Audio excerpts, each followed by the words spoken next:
They say the oldest magic is not written in ink, but in absence. In a 17th century grimoire housed in the Herzog August Library, scholars noticed something strange.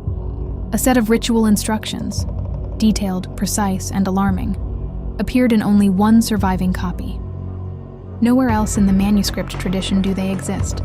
It was as if someone added a ritual that history itself tried to erase.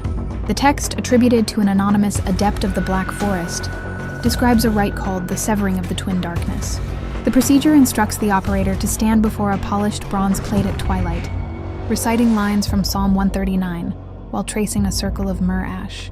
The goal, the manuscript claims, is to loosen the shadow from the flesh, a symbolic act intended to free the practitioner from fear, temptation, or melancholy.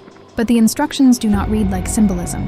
They specify the hour, the second hour after sunset. They specify the tool, a blade that has never cut fruit nor flesh. And they specify the risk. If the shadow flees the circle, it will not return.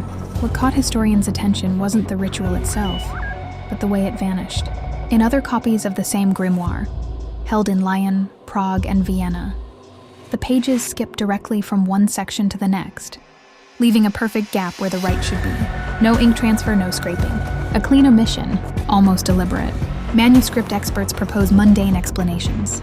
Perhaps the Lyon exemplar served as a censor's copy. Perhaps a scribe removed the ritual because he believed it dangerous. But another detail complicates the story. A 19th century catalog entry from Prague describes an incomplete folio containing the rite of the shadow. Yet the modern folio is missing entirely. Shadow lore exists in multiple traditions. In Tibetan Buddhism, the Tiesewa represents the energetic double.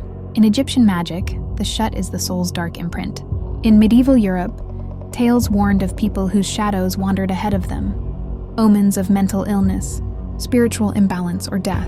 The grimoire's ritual fits this lineage, blending folklore with Christian mysticism. Some researchers wonder if the ritual was removed because it encouraged dissociation, mistaken for demonic influence in an age fearful of the mind's depths.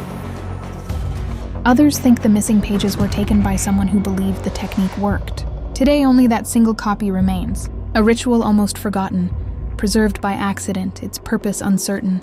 But the idea lingers.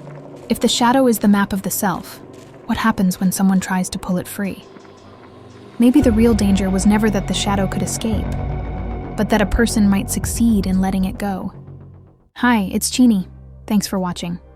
Don't forget to like, follow, or subscribe to get notified when a new story drops. It's also the best way to support our channel.